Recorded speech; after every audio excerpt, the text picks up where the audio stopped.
Okay, so yeah, thanks for having me, and very happy to talk a little bit about DB1 Ventures, which is the corporate venture capital arm of Deutsche Börse, and a little bit about trends we do see in the capital market infrastructure space.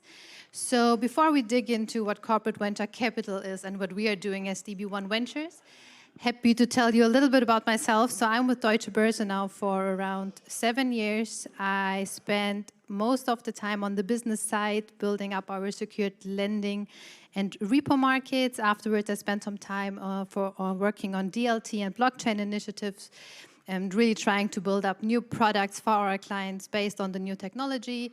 And since 1.5 years now, I'm part of the Deutsche Börse Venture Capital arm and basically part of the investment team. But I can tell you a little bit about what we are doing there in a minute. So what's corporate venture capital? I mean, looking on how the technology is evolving and progressing, basically, large and established corporations, they do get under pressure when it comes to competitive threats coming from startups. Startups really developing disruptive new technologies. They are building a threat or even a threat to replace traditional markets. So therefore, corporates and such as Deutsche Börse are trying to basically partner with these startups, and corporate venture capital is a good tool for this. So the idea is to buy minority shares in these startups, partner with them, collaborate with them, and work on cases together.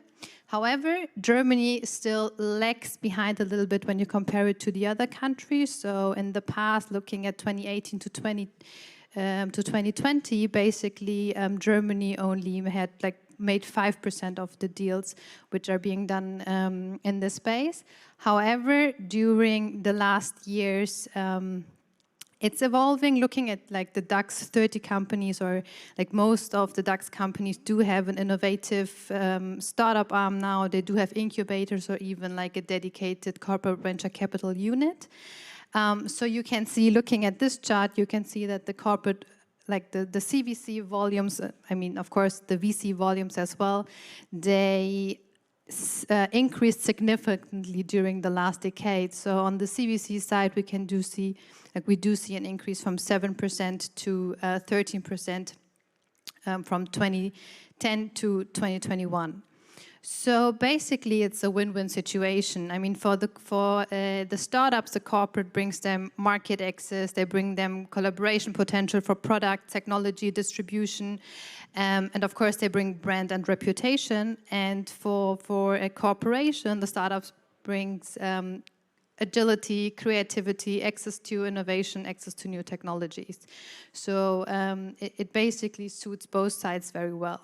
So looking at DB1 Ventures and what we are doing on the Deutsche Börse side. So in 2016, Deutsche Börse realized that there's a lot of innovation going on outside of the organization. So somehow we needed to get this in as well. So that's why we started with the CVC arm, and the idea really is to infuse innovation into a big corporation like Deutsche Börse.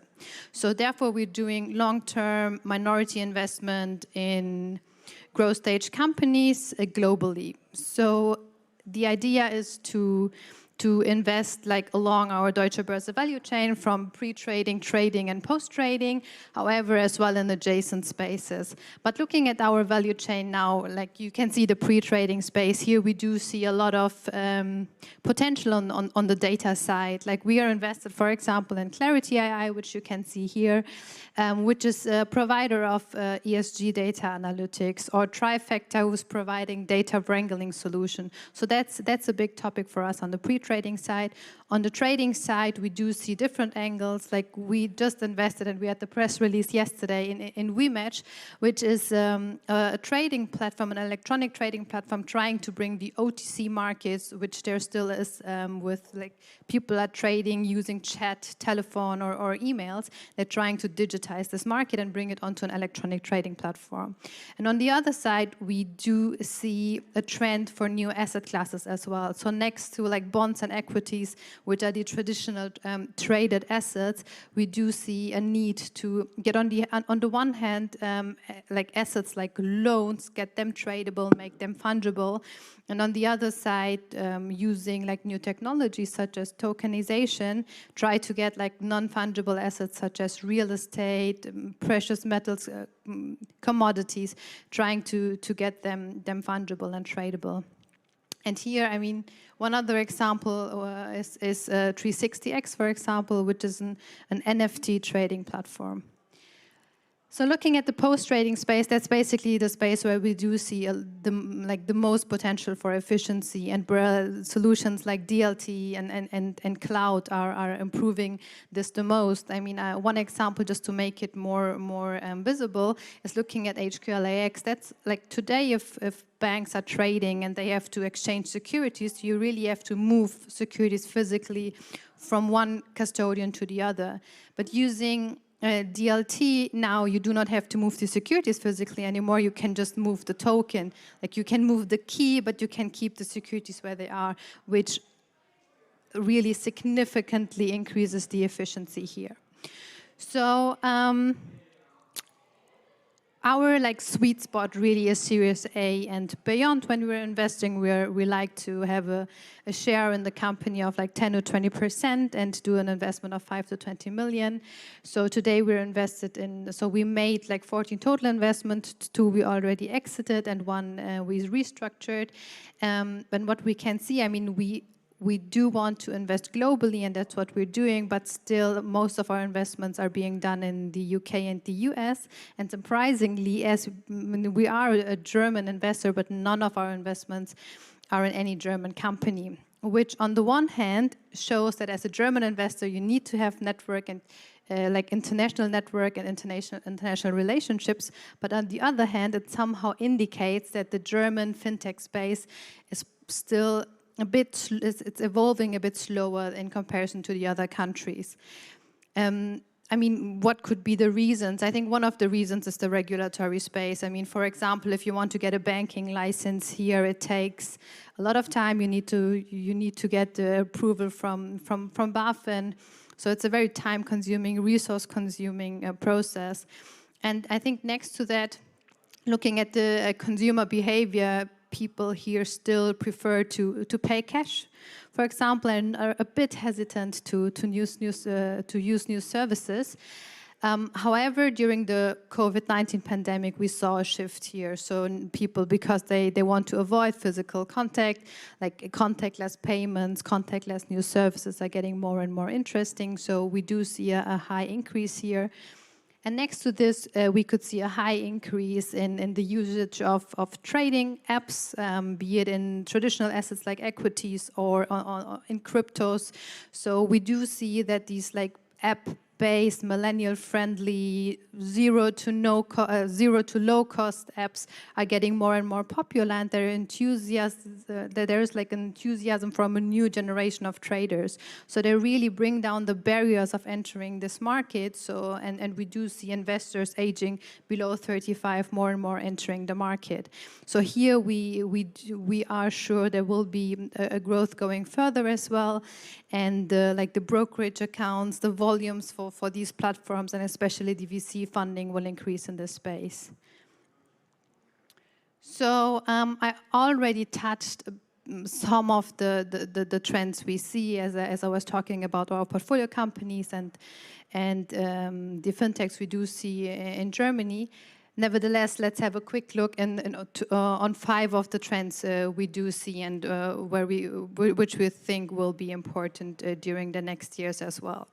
So the first one is enhancing liquidity in your markets, and that's something I already mentioned. So not only for the retail space, but as well in the dealer-to-dealer space and the interbank market, we do see the need for new asset class or the interest in new asset classes. So be it in crypto asset, be it in pre-IPOs shares trading, Here we are, for example, invested in Ford, and Ford is basically a platform providing access to pre-IPO shares.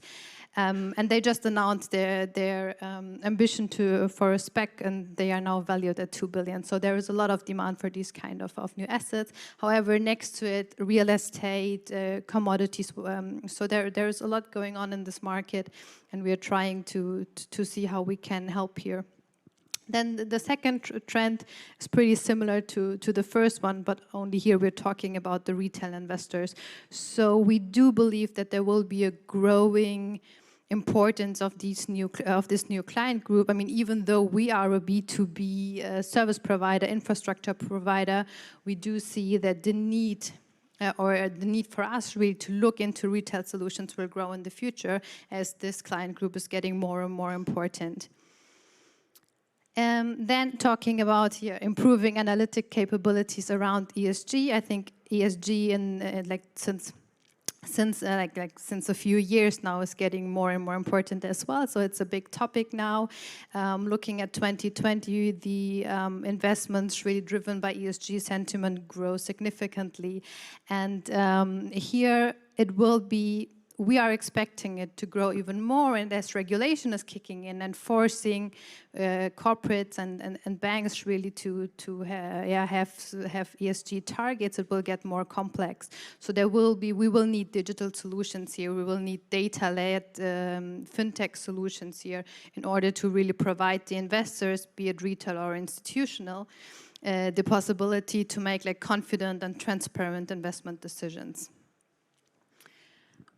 So then the next trend here, improving settlement efficiency through technology. So that's one I already touched on the previous slides as well. And here we do have the example of HQLAX as well. So I mean, it's not only DLT looking at cloud and AI. It's really looking at these new technologies we see out there, which are really used by the startups, which are applied by the startups. They will grow in importance, and they really show us how we can improve efficiency and how we can decrease costs. Then the last one, from centralization to decentralization, so talking from CFI to DeFi, centralized finance to decentralized finance. That's a topic which is evolving as well. I'm not sure where the end will be if we can get rid of all the intermediaries in reality. However, the idea and the vision of DeFi really is to provide a financial system without intermediaries such as banks, insurances, clearing houses. So, I mean, looking at the business of a commercial bank, I mean, normally they do provide, for example, borrowing and lending. And the idea of DeFi is to provide borrowing and lending on a large scale, so you can lend money to an unknown other party without any intermediary being involved. So everything just controlled by the power of smart contracts.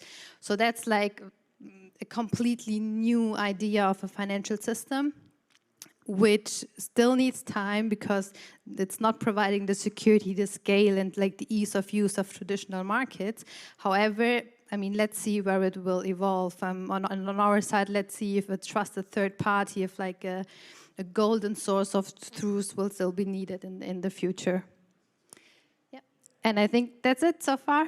So if there are no questions, then yeah, you can feel free to contact me if anything pops up. If you want to talk to us regarding investment, our investment mandate or strategy, feel free to reach out. Thank you.